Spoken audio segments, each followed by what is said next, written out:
الحمد لله رب العالمين وأصلي وأسلم على المبعوث رحمة للعالمين بعثه الله شاهدا ومبشرا ونذيرا وداعيا إلى الله بإذنه وسراجا منيرا. My beloved brothers and sisters, Assalamu alaikum wa rahmatullahi wa barakatuh. Honestly, I'm really pleased to be here in Masjid Rahma. I think come here like once a year from Ramadan to Ramadan, and to see all of these pleasant faces at this masjid that is trying their utmost best to spread as much goodness as they can. A special thanks to Abdul Wasi', Wassa' Allahu alayh. Say Ameen. May Allah subhanahu wa ta'ala bless him abundantly and honor all the brothers and the sisters who are tirelessly always trying to spread the khair. My brothers and my sisters, today inshallah ta'ala I want to share some reflections from Surah Maryam. Surah Maryam. This chapter, my brothers and my sisters, is filled with gems and pearls. More specifically, a verse that is the theme of the programs that you guys are having in this masjid this week, I believe it is, speaking about al-ghafla, heedlessness, being unmindful, being distracted with all the glitters and the glamours of this world. And without realizing, my brothers and my sisters, we are struck and we find ourselves departing from this world, right? The verse that I want to stand over inshallah ta'ala a little bit later is when Allah Azza wa Jalla said, وَأَنذِرْهُمْ يَوْمَ الْحَسْرَةِ إِذْ قُضِيَ الْأَمْرِ, and warn them of the day of regret, when everything is done and dusted. It's over. No more return. You had your chance. إِذْ قُضِيَ الْأَمْرِ وَهُمْ فِي غَفْلَةٍ. They were heedless. Right? إِذْ قُضِيَ الْأَمْرِ وَهُمْ فِي غَفْلَةٍ وَهُمْ لَا يُؤْمِنُونَ. And they weren't believing in Allah Azza wa Jal. How many a time, my brothers and my sisters, does this happen? One keeps telling himself, I will and I shall. I'm going to repent. I'm going to return back to Allah. He goes to sleep and he never wakes up. And there are many verses in the Quran that carry a similar meaning. Like when Allah says, حَتَّى إِذَا جَاءَ أَحَدَهُمُ الْمَوْتِ قَالَ رَبِّ ارْجِعُونَ. Once they are struck with death, this is when they say, if only I could go back, if only I could have returned. لَعَلِّي إيش أَعْمَلُ صَالِحًا, so that I could go back and do some righteous deeds. Also another verse, Allah subhanahu wa ta'ala, He mentions, وَأَنْفِقُوا مِمَّا رَزَقْنَاكُمْ مِنْ قَبْلِ أَنْ يَأْتِيَ أَحْدَكُمُ الْمَوْتِ. Spend from your wealth, from that which we have provided, right? That which we have blessed you with before you depart from this world. And then He says, فَيَقُولُ رَبِّ لَوْلَا أَخَّرْتَنِي إِلَىٰ أَجَلٍ قَرِيبٍ. If only you delayed me just a little bit longer, فَأَصَّدَّقَ وَأَكُمْ مِنَ الصَّالِحِينَ, so I could give charity and I could be from the righteous. Also Allah Azza wa Jalla says, أَوَلَمْ نُعَمِّرْكُمْ مَا يَتَذَكَّرُ فِيهِ مَنْ تَذَكَّرَ وَجَاءَكُمُ النَّذِيرُ. It is said to them, when it's too late, didn't we give you enough time? We gave you a life for you to work, for you to carry out righteous deeds, for you to return back to Allah Azza wa Jal. And from Allah Azza wa Jal's Rahma, right, He gives us opportunities year in, year out. Like Ramadan is one of them, for us to return back to Him when the doors of Jannah have been swung open. إذا دخل شهر رمضان فتحت أبواب الجنة, and the doors of hellfire are slammed shut. وغلقت,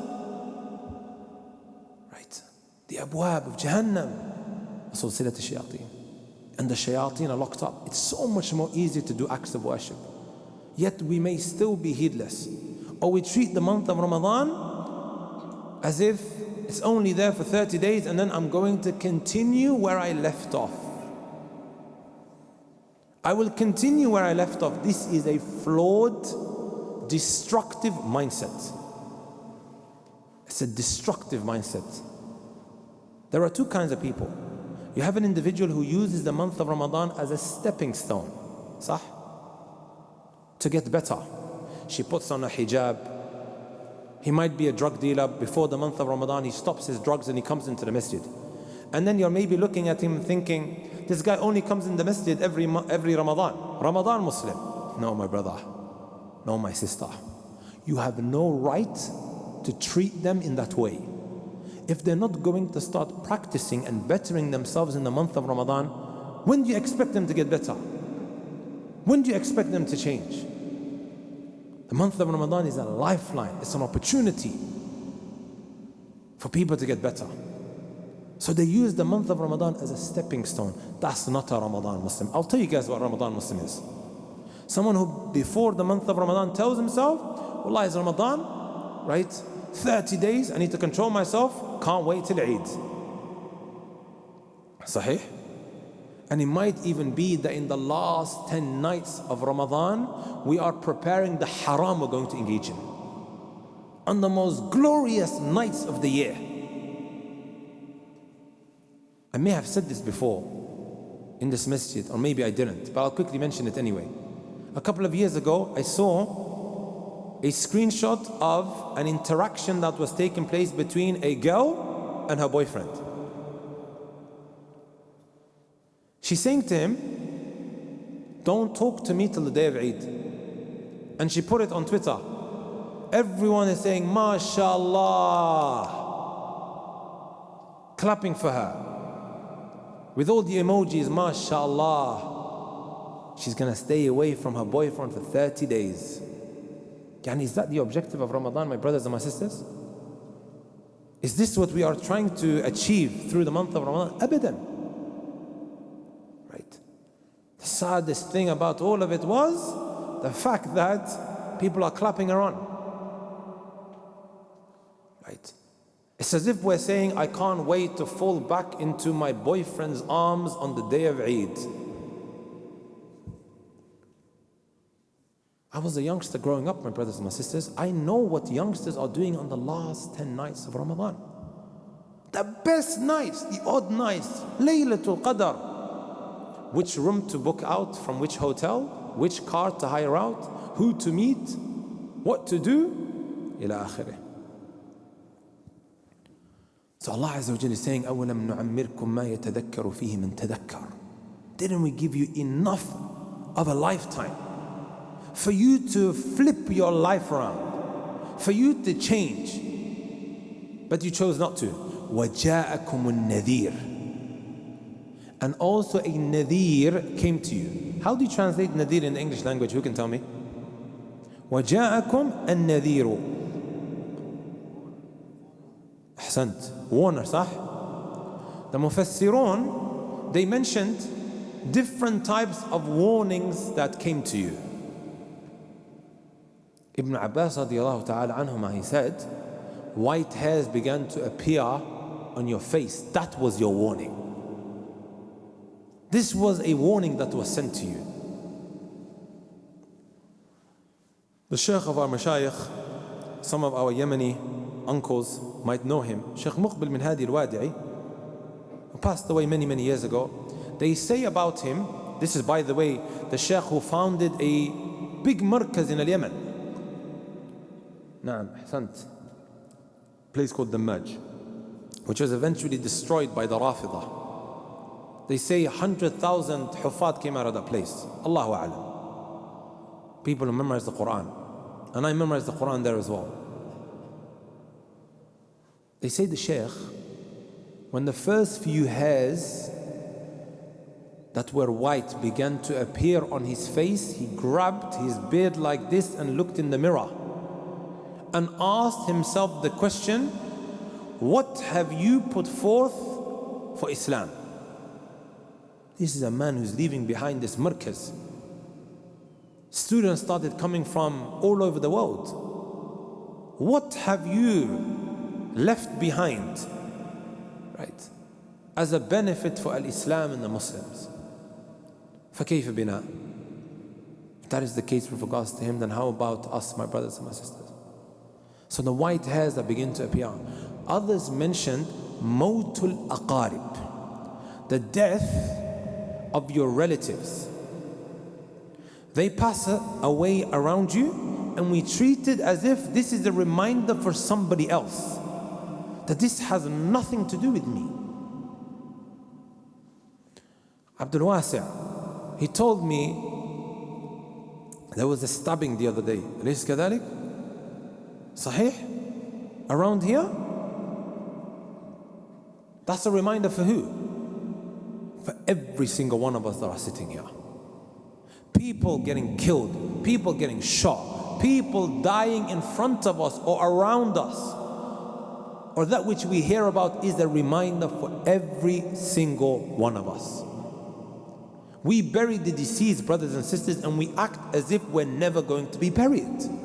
We carry the deceased and we act like we're never going to be carried. We wash them and we act as if we're never going to be washed. Right. Abdul Wasi' just right now was saying to me that, subhanAllah, he buries the deceased daily. That's his occupation, that's his job. Right? Every day. We're seeing these reminders. And wallahi, my brothers and my sisters, if we're not waking up to it, if we're not taking heed from these constant reminders that keep coming our way, then you have no one to blame except yourself. The other day when I was in Riyadh, a couple of days ago, I was praying in the masjid of Khalid al-Jalil or Khalid al-Julayl. Julayl? Some of you guys may know his recitation. His Surah Ibrahim went very viral many years ago. Beautiful reciter. So I would normally pray in his masjid. I remember at the beginning of the night, before the Taraweeh, this was after Isha was prayed, they normally pray a janazah. It's in one of the bigger masajid. They make the announcement of who you're going to be praying the janazah on. Made the announcement, the Salatul Janazah is going to be over. A man, his wife, and also 2 children. You could hear the musallin, the congregation, sighing. Subhanallah. Right? And it is whistling through this huge masjid. That really struck a chord, my brothers and my sisters. If you're a family man and you have kids, you're wondering, how did this happen? I thought to myself, most probably a car crash. Where do you normally find husband, wife, and 2 kids all dying at once? I said to myself, most probably a car crash. Most of us drive. Some of us are parents. We have children that we drive around with. Tonight we may leave the Taraweeh and we're driving home, and you have a lunatic that is driving recklessly. Anything could happen. We have reached the midpoint of Ramadan. We tend to normally get very laxed. Push yourself, my brothers and my sisters. This may well be the final Ramadan. This may well be the final Ramadan. Those who were sitting around the iftari and the sihri or suhoor table, right? Year in, year out, are perhaps today not with us. My younger brother is not with me, brothers and sisters. He used to sit around the iftari table once upon a time. And I remember my younger brother, right?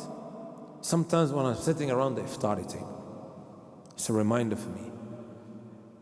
He's probably wishing that he had another Ramadan. What did Ibn al-Jawzi rahimahullah ta'ala say?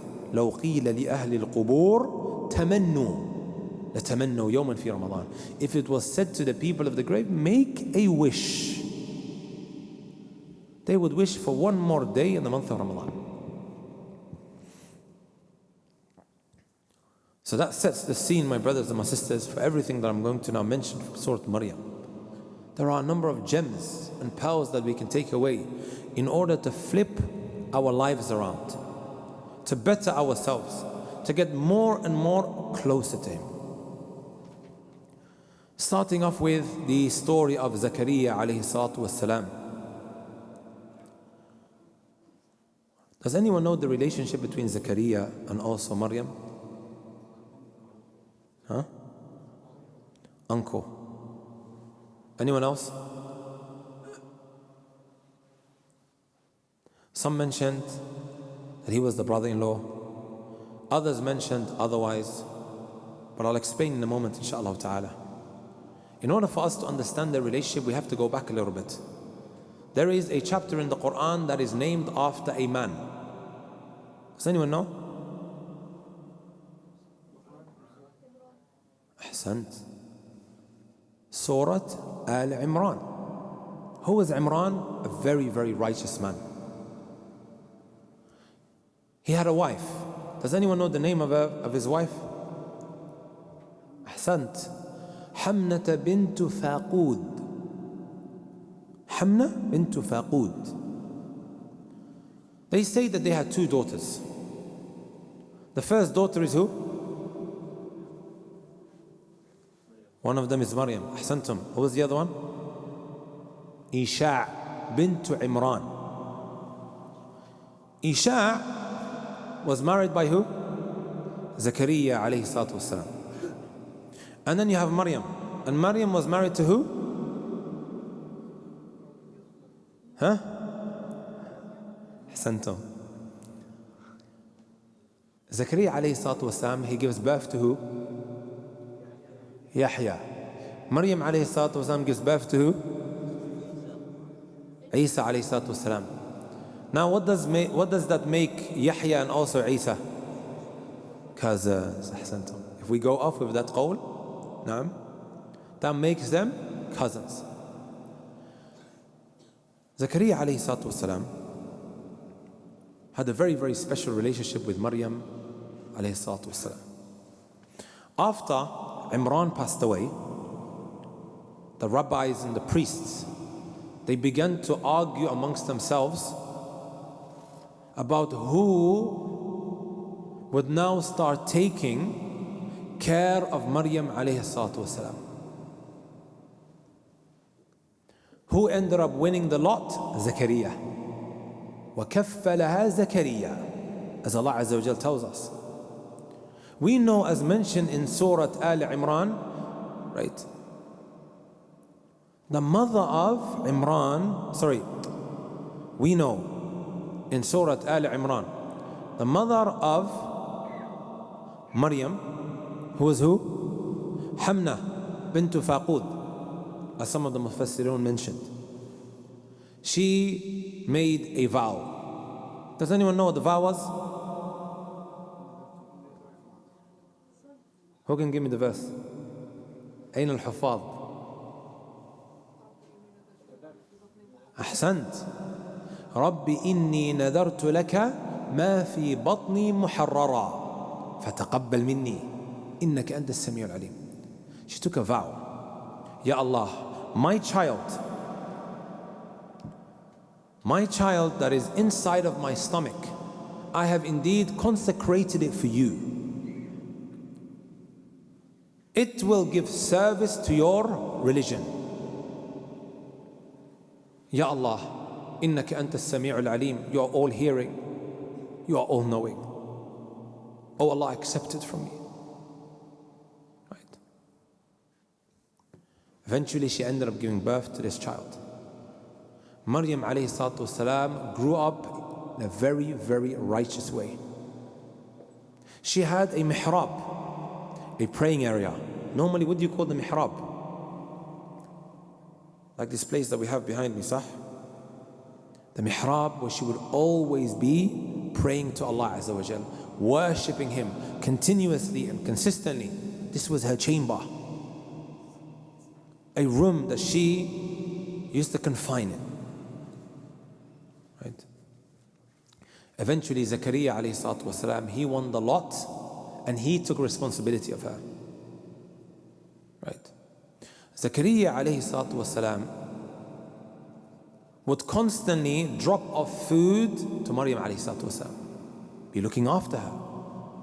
His responsibility. He has now taken ownership. Up until one time, my brothers and my sisters, he sees food, and then he sees it again and again, and he's wondering, where is this food coming from?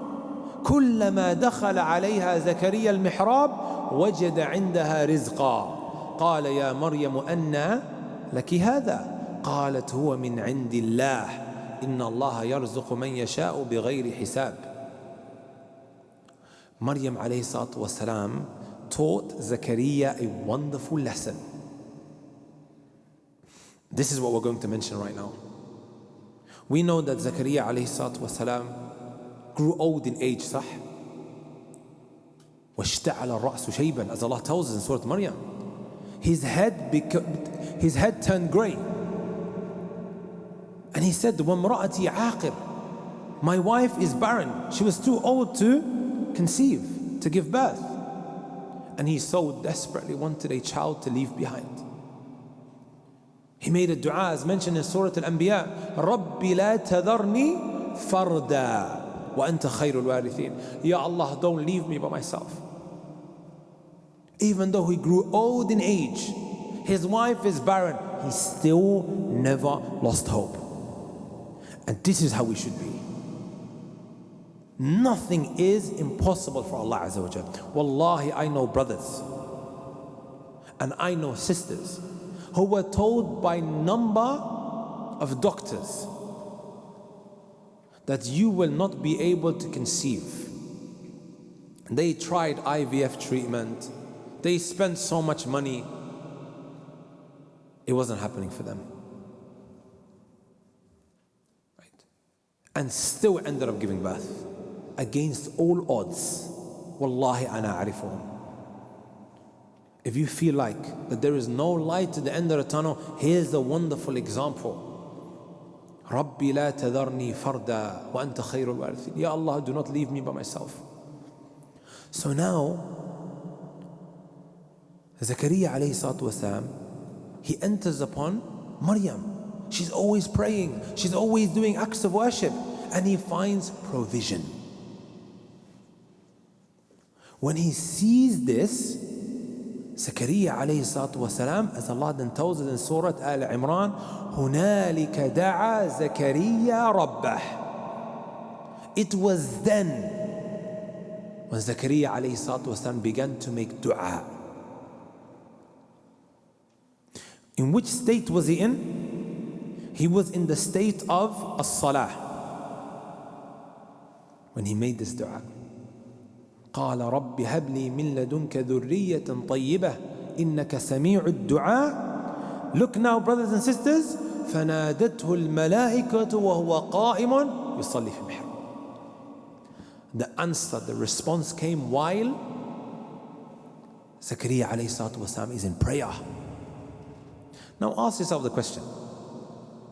We make dua, we beg Allah, we have requests, but it never seems to be materializing. What is my relationship with Allah Azza wa Jal? What is my relationship with Allah Azza wa Jal, brothers and sisters?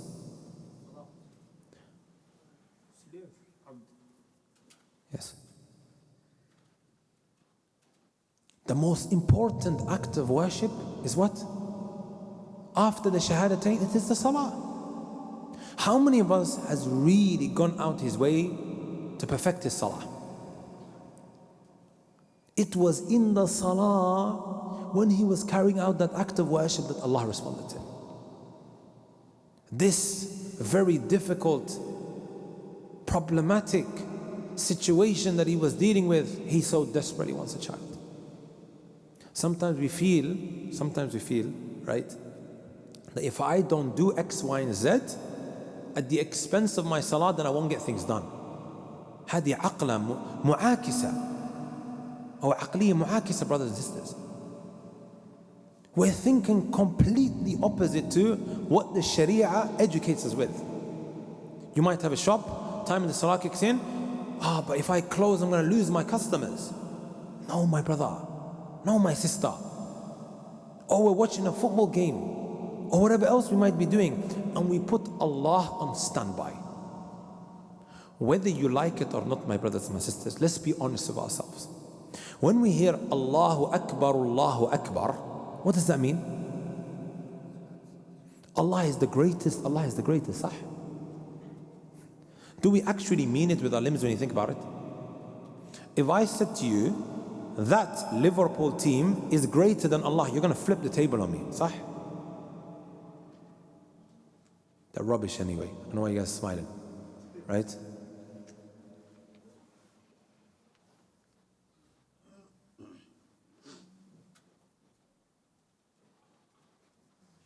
When we are now prioritizing them over Allah, when we are now prioritizing them over Allah, aren't we exactly saying with our limbs that this is the case? When you think about it, whether you accept it or not, when you are on your console and you're playing football, FIFA, whatever you want to call it, time in the Salah is kicking in, your mum's screaming at you as well. But you know what? When I'm done, I'm going to come to you. That's exactly what we are saying with our limbs. This is why the scholars, my brothers and my sisters, they count the issue of a salah as from the ways of getting your dua accepted. The way of also what? Getting an increase in your provision, in your rizq. Salah is one of them. I one time gave a lecture, 20 points in how to get an increase in provision. Salah was one of them, and this was the evidence. Right? He sees this from Maryam. Rizq is always coming to her, despite her being engaged in worship.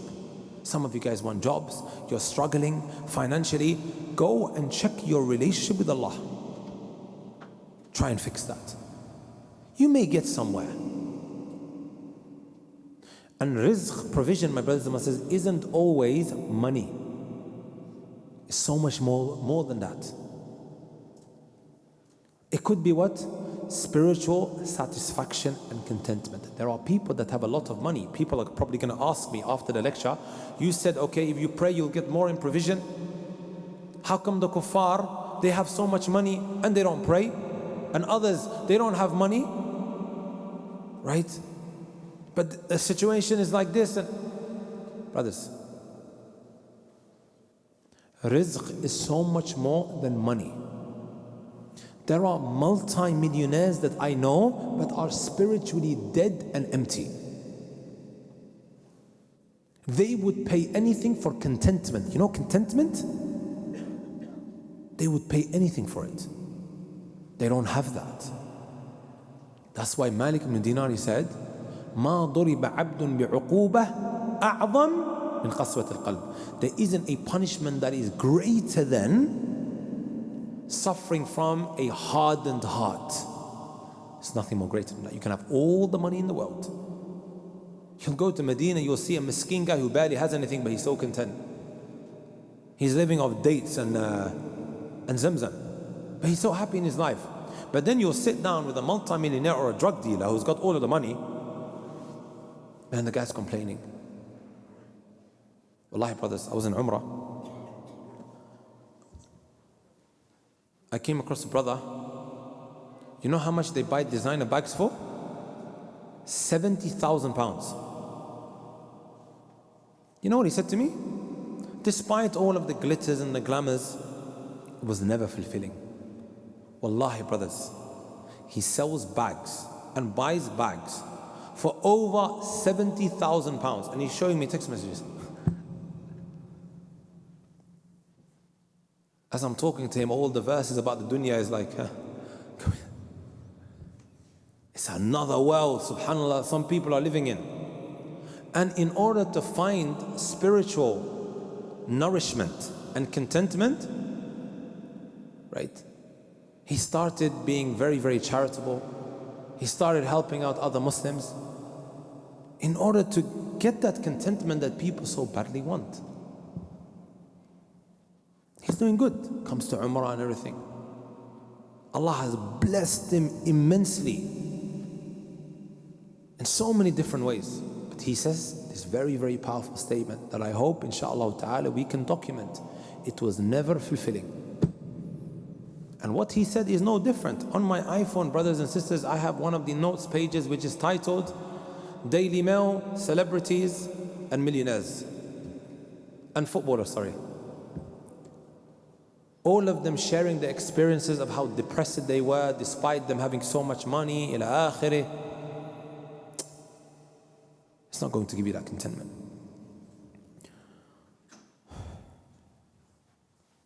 So eventually Allah subhanahu wa ta'ala responded back to him. That's the first reflection, my brothers and my sisters. Allah Azza wa Jalla then speaks a little bit about Maryam alayhi salatu wasalam. Maryam alayhi salatu wasalam, my brothers and my sisters, was approached by Jibreel, who was in the form of a human being. As Allah tells us, فَتَمَثَّلَ لَهَا بَشَرًا سَوِيًّا. فَتَمَثَّلَ لَهَا بَشَرًا سَوِيًّا. As she's being approached by Jibreel alayhi salatu wasalam,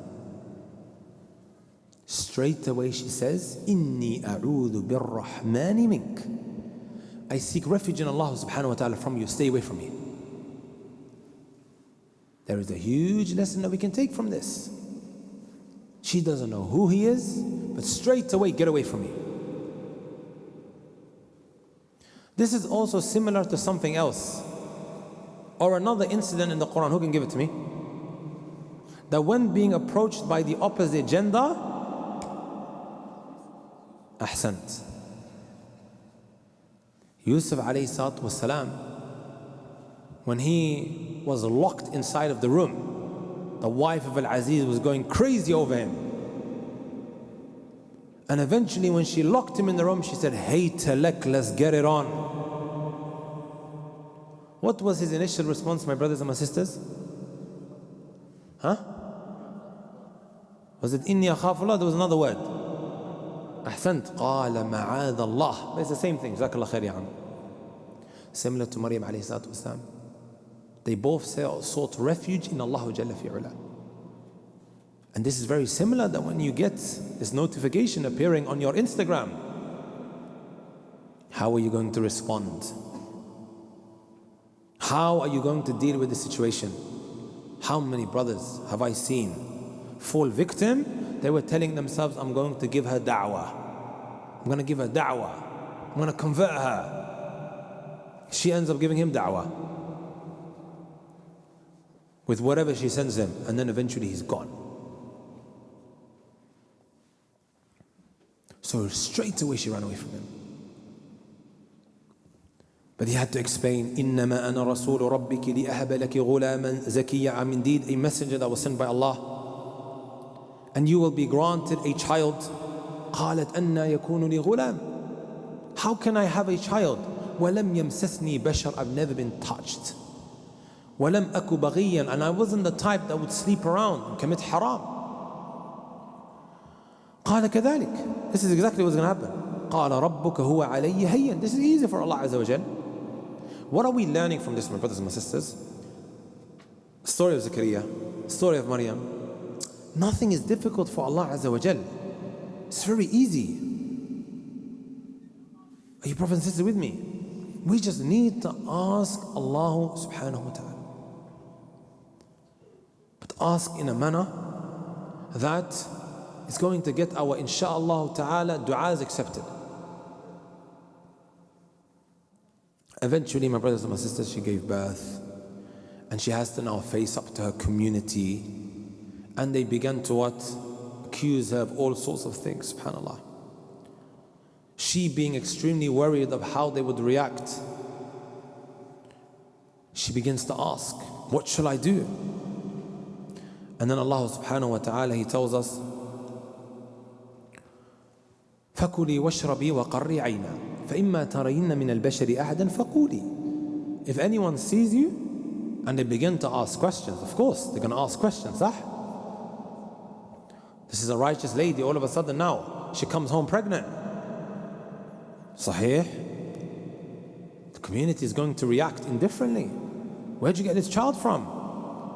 He says, if anyone sees you, فَقُولِي, say to them, إِنِّي نَذَرْتُ لِلرَّحْمَنِ صَوْمًا. say that I have indeed taken a vow that I'm going to do a sawm. I'm going to what? Do a sawm. فَلَنْ أُكَلِّمَ الْيَوْمَ إِنْسِيًّا. Sawm? To fast from food and drink? Is this what she was meant to be doing? What does sawm mean? أحسنت. Zakaria khair. Al-imsak. To stay away from something, as our uncle mentioned. To abstain, to withhold. This is what it means linguistically. Sawm. But when we say sawm in the month of Ramadan, it means stay away from food, drink and sexual intercourse. What was the sawm of Maryam alayhi salatu wasalam?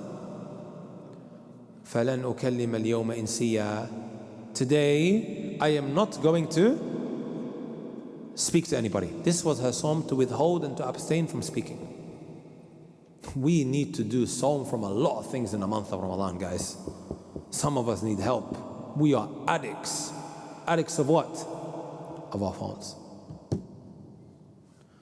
There's two types of things that you need to stay away from in the month of Ramadan, brothers and sisters. I'm not going to turn this into a fiqh class, don't worry.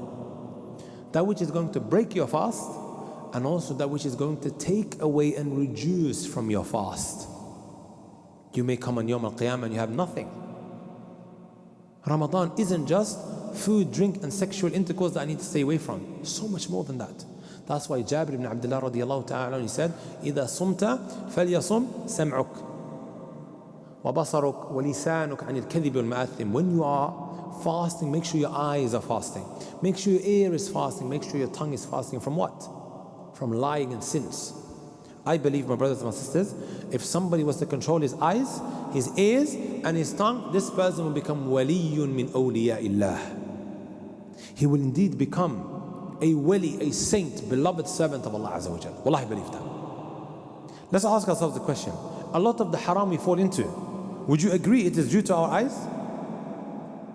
Agreed? Take a moment out and think. A lot of the haram I'm falling into, where did it start from? Where did it stem up from? Yes. Especially in today's day and age with these gadgets that we have.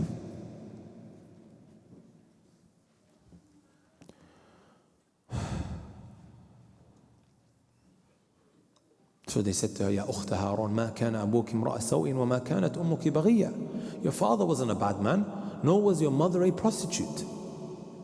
She didn't say anything. فَأَشَارَتْ إِلَيْهِ. She pointed to her child, the newborn, Isa, Jesus. They said, قَالُوا كَيْفَ نُكَلِّمُ مَنْ كَانَ فِي الْمَهْدِ صَبِيًّا. How do you expect us to speak to a newborn that's inside of a cradle? And this is when he began to speak. إِنِّي عَبْدُ اللَّهِ آتَانِيَ الْكِتَابَ وَجَعَلَنِي نَبِيًّا وَجَعَلَنِي مُبَارَكًا أَيْنَمَا كُنْتَ. Very, very quickly, my brothers and my sisters. He refers to himself as a servant, a slave of Allah. Indeed, he gave me the book. آتَانِيَ الْكِتَابَ وَجَعَلَنِي نَبِيًّا. He gave me the book. And then we are told, وَجَعَلَنِي مُبَارَكًا. And he made me very blessed. My brothers and my sisters, if you want to be someone who is very blessed, someone who is very, very honorable, in this world before the hereafter, be someone who has a close relationship with the Quran. Wherever you go, أينما وقع نفع, you will be a source of benefit for the people. Not just memorizing, but also learning the book of Allah subhanahu wa ta'ala. ما أحوجنا إلى أمثال هؤلاء. How much in need are we of people of such? The world is big. Right? The world is huge, my brothers and my sisters. I came across some stats by the UN. They said, when you calculate how many human beings are on the face of this earth, you would need a doctor for every 400 people. So one of the sheikhs, he mentioned, طيب, let's now tweak that a little bit. The same can be said about every 400 people needing a person of knowledge. Someone that's able to enlighten them. Someone that's able to guide them. One person can't just be running around the country, from one country to another. Right? We need an awakening, especially in today's day and age.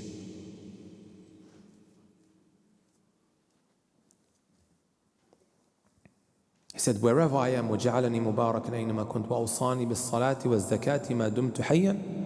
This was even what? The acts of the prophets before Prophet Muhammad sallallahu alayhi wa sallam, salah and zakah, as long as I'm alive.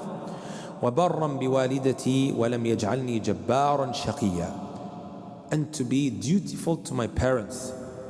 And He never made me a jabbar, a tyrant, that is evil and wretched. If you want to be a tyrant, my brothers and my sisters, and a wretched individual, the tyrants are many today, that are living on the face of this earth. A smaller tyrant is someone who speaks up against their parents. Jabbar was used here. Someone who's speaking up against their parents, talking back, shouting at them. You are a mini Fir'aun that is running around. Right? And in this surah, my brothers and my sisters, there is emphasis and quite a few gems that we can take away in how to interact with our parents. And I think I mentioned a little bit of it last time round, when I spoke about Surah Kahf. Sahih? It was in this masjid. Later on we are told about Ibrahim alayhi salatu wasalam. Right? And earlier we were told about Yahya. He uttered similar terms as we are told. وَسَلَامٌ عَلَيَّ يَوْمَ وَلِدْتُ وَيَوْمَ يَمُوتُ. Oh sorry. وَبَرًّا بِوَالِدَيْهِ وَلَمْ يَكُنْ جَبَّارًا عَصِيًّا. Similar. Right? The parent and how to conduct ourselves and treat them is mentioned here. Likewise later on, Ibrahim alayhi salatu wasalam, how many times did he say Ya abati, Ya abati, Ya abati, Ya abati? How many times? 4. His father, by the way, my brothers and my sisters, was a mushrik. Our parents, many of us that are sitting here today, our parents are not mushriks, brothers. His father was an idol worshipper and trying to force his child to also be an idol worshipper. But Ya abati, Ya abati, Ya abati, Ya abati. A lesson that I didn't mention last time, my brothers and my sisters, is that what goes around comes around. The way you talk to your parents, expect similar to happen later on when you have children. What is my evidence? When we go to Surah As-Safat, when Allah Azza wa Jal showed Ibrahim alayhi salatu wasalam a dream that he now needs to slaughter his son. Who was the son that he needed to slaughter? Ismail or Ishaq? اختلف العلماء إلى قولين. There's difference of opinion amongst our Liverpudlians here. There's a difference of opinion also in the books, يعني. But many say that it was Ishaq. It was Ishaq. And Allah knows best. على كل حال, whether it is Ismail or Ishaq, فلما أسلم وتله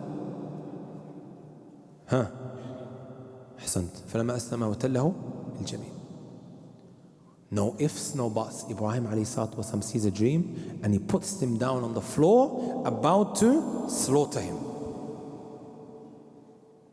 While his son is lying down about to get slaughtered by Prophet Ibrahim alayhi salatu wasalam, Ibrahim asks him, إِنِّي أَرَى فِي الْمَنَامِ أَنِّي أَذْبَحُكَ فَانظُرْ مَاذَا تَرَى. Indeed, I have seen in a dream that I'm slaughtering. What do you think I should do? He's saying this to his son. He says, يَا أَبَتِ فَعَلْ مَا تُؤْمَرْ. O father. Again, look at the word that is being used here. يَا أَبَتِ, O father. He didn't spit at his father. He didn't shout at his father. He didn't start behaving badly toward his father. Ya abati. The way Ibrahim was towards his mushrik father, Ya abati, Ya abati, Ya abati, look at the response of his child. And this is, by the way, a concept that is consistent in the Quran. What goes around comes around. It's not a nursery rhyme only that they taught us in primary school when we were growing up. We used to hear our teacher saying this, goes around, comes around, goes around, comes around. It's a concept in the Quran. Also it's mentioned in Surah An-Nisa. وَلْيَخْشَى الَّذِينَ لَوْ تَرَكُوا مِنْ خَلْفِهِمْ ذُرِّيَّةً ضِعَافًا خَافُوا عَلَيْهِمْ. Allah is speaking to the one who's responsible of orphans. If you mistreat them, tomorrow you may leave behind young children. and the same could happen to them as well. خافوا عليهم, be fearful for them.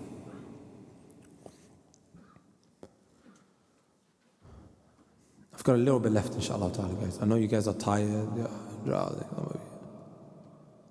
Jazakumullah khair for coming to the masjid on a Saturday afternoon. Is there a football game on today?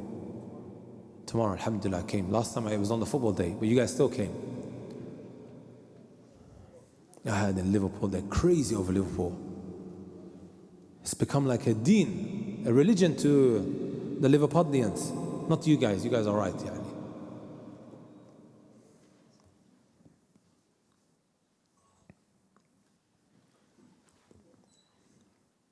Also a quick benefit, my brothers and my sisters. واذكر في الكتاب إسماعيل. Ismail is also made mention of. إنه كان صادق الوعد كان رسول النبي. He was somebody that used to fulfill his promises. It's a very, very important aspect of a Muslim. There are three types of breaking promises, my brothers and my sisters, or three types of promises that an individual makes. Some being worse than the other. The first one, and this is the worst, where an individual knows he's not going to fulfill the promise and he uses the name of Allah, insha'Allah, to even make it more convincing. Some of the righteous of the past would say this is from the characteristics of a nifaq. And the Messenger ﷺ also told us in the hadith, right? أربع من كن فيه كان منافقا خالصا كان منافقا خالصا. If you have four characteristics, you are a pure munafiq. One of them is وَإِذَا وَعَدَ أَخْلَفَ. When he makes promises, he what? But to say inshallah is even worse. Closer to hypocrisy than anything else. Don't use Allah's name. Why are you using Allah's name? Because you know it's going to come across more convincing. And then you have the second type, my brothers and my sisters, somebody who makes the promise and knows that he's not going to fulfill it. So why are you making the promise? And then you have the third type, and you are excused. Somebody wants to fulfill it, but then it's just not within his capability. Part of fulfilling your promises, my brothers and my sisters, is that when you agree a time with somebody, that you don't come late. I'll meet you at this time. Especially when it comes to weddings, we have a big problem. As soon as you're told the time of the nikah is, let's just say at 1 p.m, you ask him, Arab time or Somali time? Do you mean at 1? يعني UK time ولا نجي الساعة 3? Should we come at 3 o'clock? Please أخي, tell me, man, don't make me come too early, man. Unfortunately البوصلة أصبحت منحرفة يعني. Allah then also says فخلف من بعدهم خلف أضاعوا الصلاة واتبعوا الشهوات. They abandoned the prayer and then they began to follow their shahawat, their desires. Scholars, they mention there's a connection here. The moment you abandon your salah, expect your whole life to go downhill. You will start following your desires. You will start chasing after haram. Salah actually keeps you intact. There's also another verse in the Quran. Who can give it to me? أحسنت. إن الصلاة تنهى عن الفحشاء منكر. جزاك الله خير.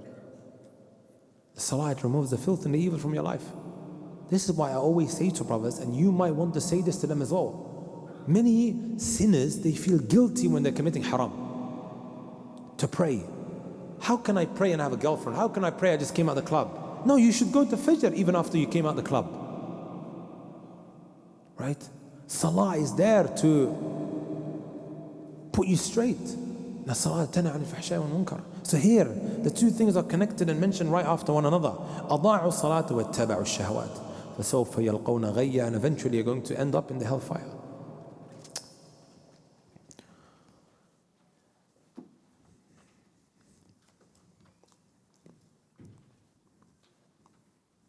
I mentioned this last time about when you leave something for the sake of Allah, Allah will give you that which is better. Do you guys remember? You guys don't remember? Ahsant. But I mentioned it last time.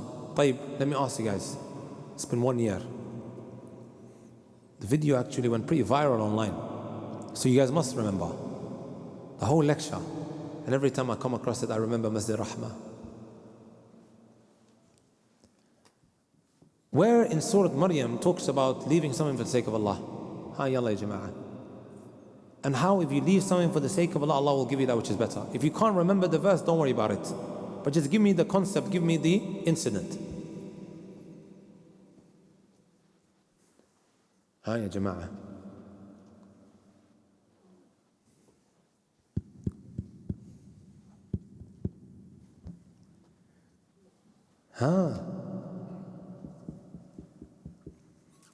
I'll give you guys a clue. قصة بإبراهيم عليه الصلاة والسلام. Does that ring a bell?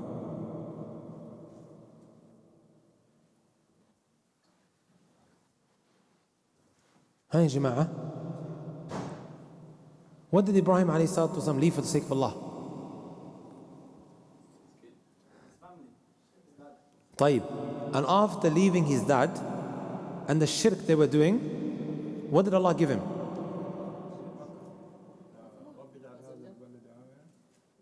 But it's mentioned in Surah Maryam. فَلَمَّا اعْتَزَلَهُمْ وَمَا يَعْبُدُونَ مِن دُونِ اللَّهِ وَهَبْنَا لَهُ إِسْحَاقَ.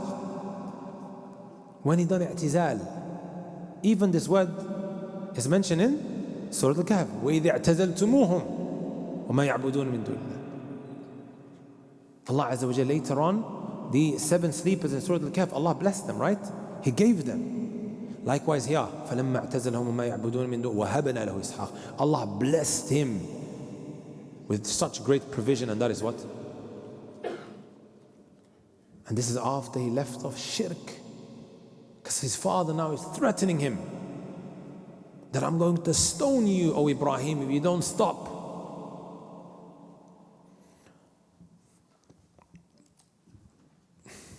Anything else I've forgotten before I mention the last point?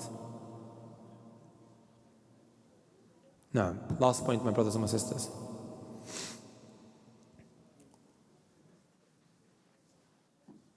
Or 2 last points, inshallah ta'ala, and they're mentioned right after one another.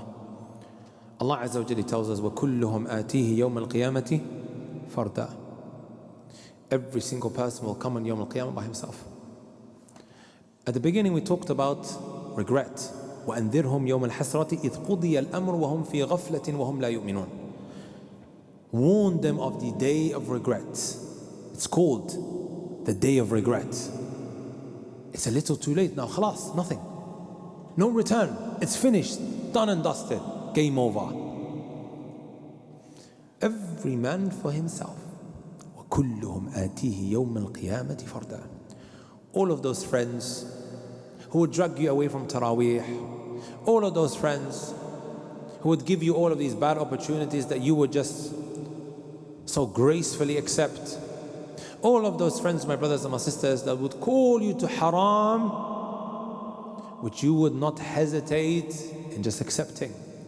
Wallahi, they would free themselves from you in Yawm al-Qiyamah. You came into this world by yourself, and you will leave this world by yourself. I learned that the hard way. I'll tell you guys what happened. Many years ago, I needed to see a bullet hole in my friend's forehead for me to wake up.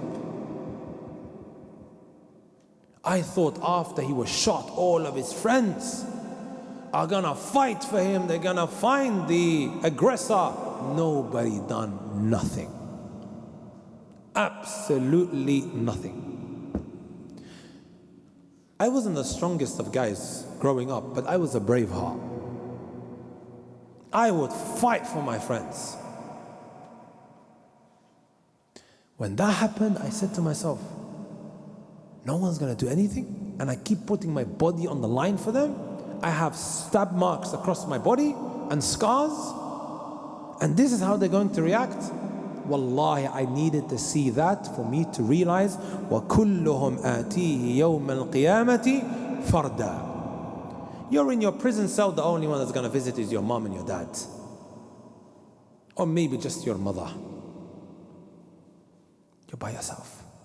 Couple of nights they're going to be writing online, oh, this brother this, free him and free that, and miskeen. And then they've forgotten about you. يوم يفر المرء من أخيه وأمه وأبيه وصاحبتي وبنيه. On Yawm al-Qiyamah, you're running around by yourself. A mother, she's gonna drop the child that she was breastfeeding. It's mentioned in Surah Hajj that you guys heard in the Taraweeh last night. يوم ترونها تذهل كل مرضعة عما أرضعت وتضع كل ذات حمل حملها. A woman that's pregnant, she's going to drop her child, brothers. Allah then says, وَتَرَى النَّاسَ سُكَارَى وَمَا هُمْ بِسُكَارَى. You're going to think that the people are intoxicated when you see a drunk guy walking around. Everyone's laughing, look at him. People are going to look like that on Yawm al-Qiyamah. You think they're intoxicated, but they're not. وَلَكِنَّ عَذَابَ اللَّهِ شَدِيدٌ. Because of the punishment Allah Azza wa being so painful and so shadeed, that's why people are behaving like that. And you're by yourself. No mom, no dad. No loved ones, no wife, no girlfriend that you love so much. You are by yourself. وَكُلُّهُمْ آتِيهِ يَوْمَ الْقِيَامَةِ فَرْدًا. In this world, you lived a life of humiliation because you chose sin over Allah. But then Allah tells us, إِنَّ الَّذِينَ آمَنُوا وَعَمِلُوا الصَّالِحَاتِ سَيَجْعَلُ لَهُمُ الرَّحْمَنُ وُدًّا. And in contrast to that, those who did righteous deeds, Allah Azza wa Jal, Ar-Rahman, the most merciful, will grant them wuddan. Who can translate wuddan for me? Come on, where all the husbands are. وَجَعَلَ بَيْنَكُمْ مَوَدَّةً. Wood, mawadda, what does it mean? You guys need wood. How do you say that in English? I think some of you guys are going to be bad husbands. يعني. You don't know how to show love to your wives. يعني. Wood, affection, love. Ahsant. Look what some of the companions they mentioned with regards to what this means, that if you do righteous deeds, Allah will place wood. He will place love and affection for you. What does it mean? Mujahid, who was a student of Abdullah ibn Abbas radiyallahu ta'ala anhu, mahabbatun nas fi dunya. The people will love you in this world. Sa'id ibn Jubair anhu, it is said, or he said, yuhibbuhum wa yuhabbibuhum. Allah will love them and Allah will call or cause the creation now to love that individual as well. Walking around with acceptance. إِلَى خَلْقِهِ الْمُؤْمِنِينَ. Qatada rahimahullah ta'ala, he said that Uthman ibn Affan radiyallahu ta'ala anhu used to say, مَا مِنْ عَبْدٍ يَعْمَلُ خَيْرًا أو شَرًّا إِلَّا كَسَاهُ اللَّهُ عَزَّ وَجَلَّ رِدَاءَ عَمَلِهِ. When you do a righteous deed or when you do a bad one, you will be clothed, right, with a clothing that will show what you are up to. At times you can see it on people's faces. You go to Umrah, you look very, very different to if one has just committed a zina. And it begins to appear on an individual's face. I've delivered many lectures on this called the dawah, the spiritual sickness and the cure. One of the consequences and the effects of sins is that your face begins to change. And people see this. And then subsequently, human beings, the believers, will have a level of apprehension or apprehensiveness towards this individual. Right? Ibn al-Qayyim, he mentions this, subhanallah, in a book that he wrote hundreds and hundreds of years ago. So this individual, my brother, that is doing righteous deeds, Allah Azza wa places love and affection in the hearts of the believers towards him, gives him acceptance. And then when you disobey Allah Azza wa Jal, you'll see the people what? Eventually moving away from him. I'll conclude with this beautiful statement of Ibn al-Jawzi. Just to show you, you might have a high elevated status within your society. You could be a sheikh, you could be an imam, you could be somebody who has a high position in the masjid or in your community. All of that can be lost in a heartbeat. People love you today and then tomorrow it changes. Ibn al-Jawzi ماذا قال؟ رأيت أقواما من المنتسبين إلى العلم أهملوا نظر الله عز وجل في الخلوات. I saw people who were individuals of knowledge, people of religiosity. Subhanallah, not a random individual, people of knowledge. They stopped being conscious of Allah watching them when they were alone. They think, I've got a wonderful reputation in the public. What I watch behind closed doors, no one's going to find out. I'll go give the khutbah, or I'll give the people a reminder, but then I'm watching Netflix series one after the other. Or whatever else one might be doing in his household that nobody sees. So what did Allah do? فَمَحَا مَحَاسِنَ, right? ذِكْرِهِمْ فِي الْجَلَوَاتِ. So Allah caused the good things that are mentioned about them in public to now disappear, to diminish, to be eliminated. فَكَانُوا مَوْجُودِينَ كَالْمَعْدُومِينَ لَا حَلَاوَةَ لِرُؤْيَتِهِمْ وَلَا قَلْبَ يَحُنُّ إِلَى لِقَائِهِمْ. People stopped wanting to meet them and see them. There was no halawa in it. And the heart stopped yearning to meet them. You know, there are people, subhanAllah, that when they're coming, some family members, we feel excited and whatever, but there's others,